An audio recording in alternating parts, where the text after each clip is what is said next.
কি রে সুমি, আজকে এত সাজগোজ করে কোথায় যাচ্ছিস? কি হয়েছে বলতো? মনে হচ্ছে কিছুদিন হলো তুই কিছু লুকাচ্ছিস আমার কাছ থেকে। তোর কাছ থেকে আবার কি লুকাবো? আজ না হয় কাল তো তুই সবটা জানতেই পারবি। আসলে আমি একজনের সাথে দেখা করতে যাই। কি বলছিস? কার সাথে? তুই কি নতুন বয়ফ্রেন্ড বানিয়ে ফেলেছিস নাকি? তাড়াতাড়ি আমাকে বল, কে সে? কেমন দেখতে তাকে? তার নাম রাসেল খান। ওই যে একদিন শহরে যাবার সময় একজনের সাথে দেখা হলো না, তাকে আমি পথ দেখিয়ে সাহায্য করেছিলাম, তার সাথেই দেখা করি। কি? ওই লোকটার সাথে তোর কি কথা? তার তো অনেক বয়স, প্রায় 40+ হবে। কি হিসাবে কথা বলিস বলতো? এত অবাক হওয়ার কিছু নেই আখি। আমি ওনাকে ভালোবাসি, আর উনিও। তাই কিছুদিনের মধ্যেই বাড়িতে বিয়ের কথা বলবো, কারণ রাসেল আমাকে বিয়ের প্রস্তাব দিয়েছে। জানিস ওনার কত টাকা? বিয়ের পর আমি টাকার বিছানায় ঘুমাবো। এর থেকে সুখ আর কি হতে পারে? শুধু টাকার জন্য তুই ওই বুড়ো লোকটাকে বিয়ে করবি সুমি? টাকা গুরুত্বপূর্ণ মানলাম, কিন্তু মানসিক শান্তিও দরকার হয়। সে কি সেটা তোকে দিতে পারবে? আর তাছাড়া আমার মনে হয় তোর বাড়ির লোক এটা মেনে নেবে না। তুই তো জানিস আমি টাকা ছাড়া কিছুই বুঝি না, তাই আর কিছু দরকার নেই আমার। যেভাবেই হোক আমি বাড়ির সবাইকে রাজি করিয়ে ফেলবো। এবার তুই বাড়িতে যা, আমি একটু ওনার সাথে দেখা করতে যাব। এই বলে সুমি সেখান থেকে চলে যায়।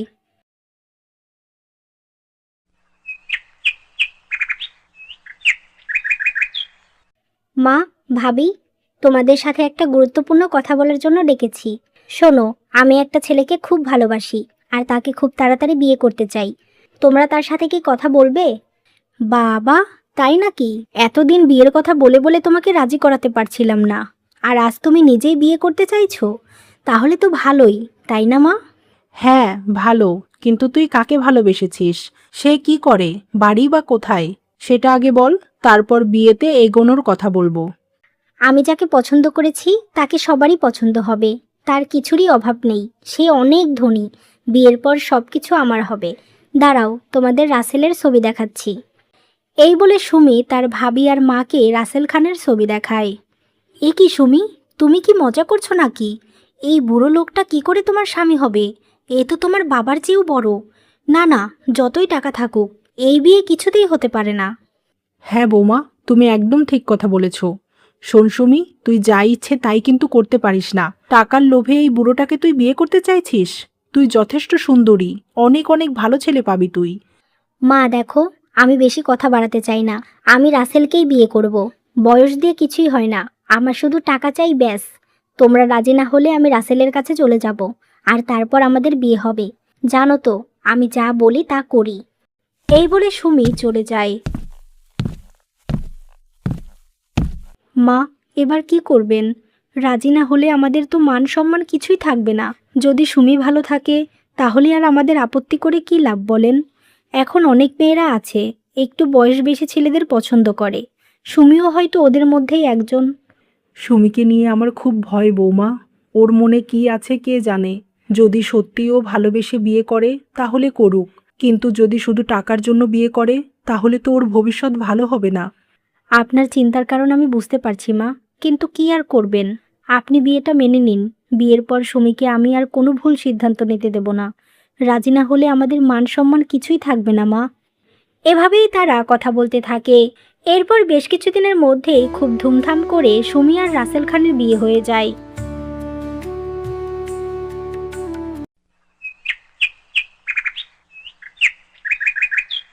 সুমি, তুমি খুশি তো আমাকে বিয়ে করে? তুমি আমার একাকিত্বের সঙ্গী হলে খুব ভালো লাগছে আমার। কিন্তু তুমি কি আমাকে সত্যি মন থেকে মেনে নিতে পেরেছো? আরে, আপনি কি বলছেন এসব? মেনে না নিলে কি বিয়ে করতাম নাকি?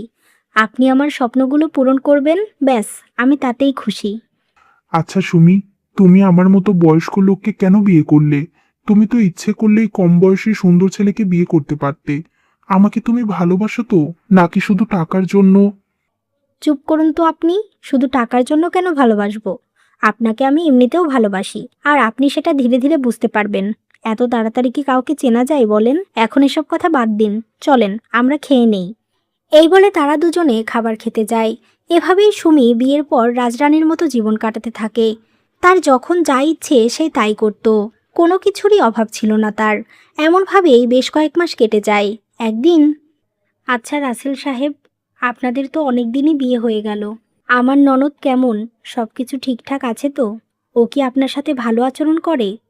হ্যাঁ, ও আমার সাথে ভালো ব্যবহার করে, কোনো সমস্যা নেই। কিন্তু আপনি বিশ্বাস করুন, আমি কিন্তু ওকে কখনোই বলি নাই যে আমাকে বিয়ে করো বা আমার সাথে কথা বলো। ও নিজে থেকেই আমার কাছে এসেছে, আমার সাথে কথা বলেছে। বারবার বুঝিয়েছি যে আমার বয়স অনেক বেশি, তোমার সাথে আমাকে মানাবে না। কিন্তু ও কিছুই শোনেনি। বলেছে আমি বিয়ে না করলে ও আত্মহত্যা করবে। কি? ও এসব বলেছে? কিন্তু কেন? ও তো কারো জন্য এমন করবে না। তার উপর যতই হোক, আপনার তো সত্যিই বয়স বেশি। আপনাকে একটা কথা বলবো, ওর দিকে একটু খেয়াল রাখবেন। ও যেন কোনো ভুল সিদ্ধান্ত না নেয়। বুঝতেই তো পারছেন, ওর বয়সটা অনেক কম। ঠিক আছে, আপনি চিন্তা করবেন না, আমি খেয়াল রাখবো। আর সত্যি বলতে এখন তো আমাদের বিয়ে হয়ে গেছে। আমি ওকে স্ত্রী বলে মেনে নিয়েছি। ওর সব দায়িত্ব এখন আমার। ওকে আমি কখনোই কষ্ট দেব না। ঠিক আছে, তাহলে আমি একটু সুমির কাছে যাই। ওর সাথে দেখা করে আবার বাড়িতে ফিরতে হবে।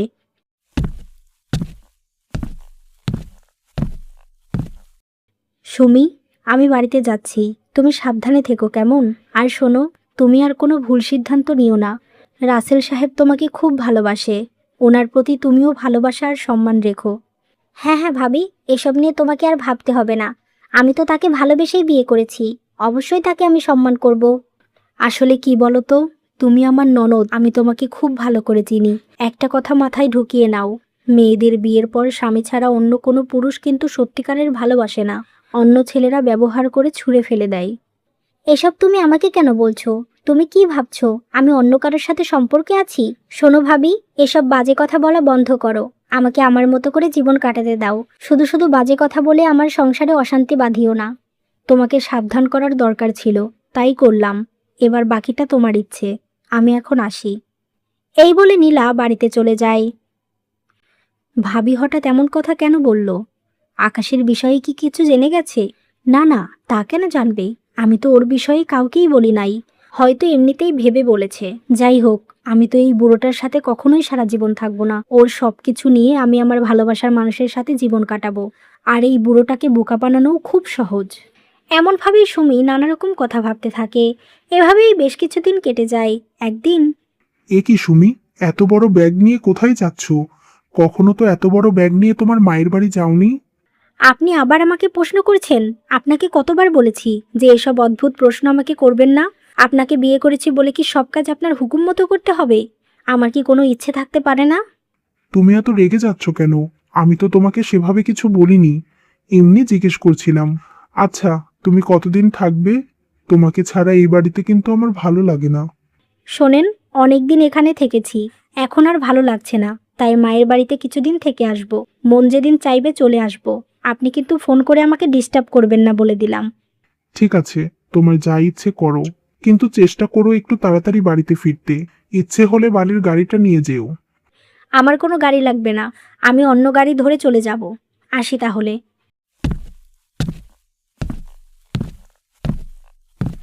কিছুদিন হলো সুমির আচরণটা কেমন যেন হয়ে গেছে, আগের মতো নরম সুরে কথা বলে না। হয়তো আমার ওপরেও খুব বিরক্ত। আসলে মানুষের বয়স বাড়লে কেউ দাম দিতে চায় না। যাই হোক, ও সবসময় ভালো থাকুক। আমি খুব চেষ্টা করব সবসময় ওকে ভালো রাখার।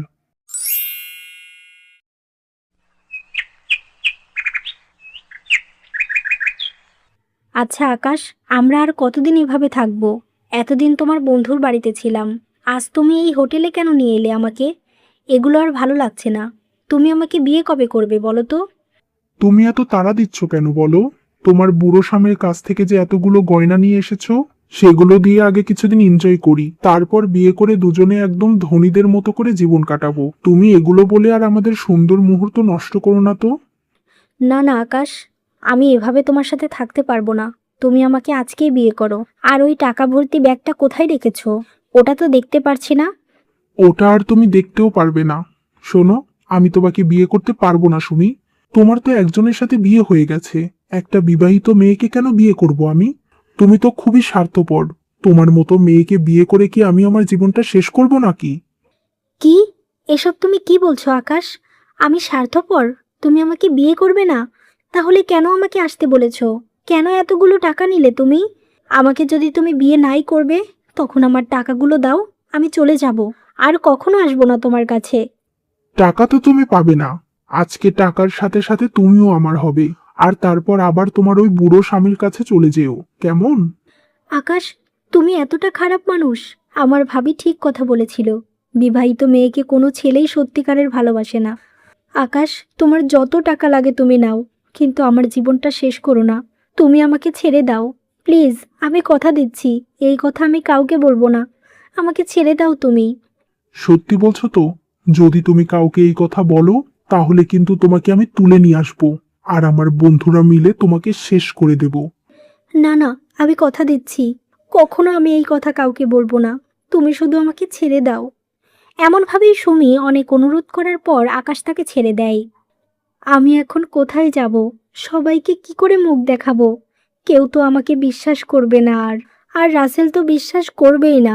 4 থেকে 5 দিন আমি অন্য কোথাও থেকেছি, এটা জানার পরেও কি সে আমাকে ঘরে তুলবে? আমার যে মৃত্যু ছাড়া আর কোনো পথ নেই। কি করব এখন?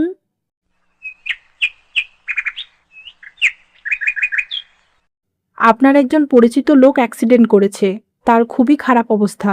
আমরা হাসপাতালে নিয়ে যাচ্ছি, আপনি তাড়াতাড়ি আসুন। এ কি? এটা তো সুমির নাম্বার। তার মানে কি সুমি অ্যাক্সিডেন্ট করেছে? না না, এটা হতে পারে না। আমি এখনই সুমির বাড়িতে খবর দেই, তাড়াতাড়ি হাসপাতালে যেতে হবে। এরপর রাসেল খান ফোন করে সবকিছু সুমির বাড়িতে জানায়। তারপর তারা সবাই মিলে হাসপাতালে আসে। ডাক্তার, সুমি মানে এইমাত্র যার অপারেশন হলো, সে কি ঠিক আছে? আমি ওর হাজবেন্ড। ওর কোনো জটিল সমস্যা হয়নি তো? দেখুন, সে অনেক বড় আঘাত পেয়েছে, মাথায় 7টা সেলাই দিতে হয়েছে। এখন বিপদমুক্ত আছে, কিন্তু সুস্থ হতে কয়েক মাস পর্যন্ত সময় লাগতে পারে। আচ্ছা ডাক্তার, আমরা কি ওর সাথে দেখা করতে পারবো এখন? এখনো তার জ্ঞান ফেরেনি, জ্ঞান ফিরলেই দেখা করতে পারবেন। এটা কি করে হলো রাসেল? তুমি কি ওকে কিছু বলেছো? আমাদের বাড়ির কথা বলে যখন বের হয়েছিল, তখন কি এই 5 দিনের মধ্যে খোঁজ নিতে পারোনি? মা, ওনাকে এমন করে বলবেন না, তার কোনো দোষ নেই। বরং সুমি আরও তার বাড়ি থেকে কয়েক লাখ টাকা আর গহনা নিয়ে বের হয়েছিল। আপনি বুঝতে পারছেন তার মানে কি? এখন এই সব কিছুর উত্তর শুধু সুমিই দিতে পারবে। তাই অযথা এখন কাউকে দোষ দেবেন না মা। এমনভাবেই তারা কথা বলতে থাকে। কিছুক্ষণ পর সুমির জ্ঞান ফিরলে সবাই তাকে দেখতে যায়, কিন্তু সুমি কোনো কথা বলতে পারে না। এভাবেই 1 মাস হাসপাতালে থাকার পর সুমি বাড়িতে ফিরে আসে।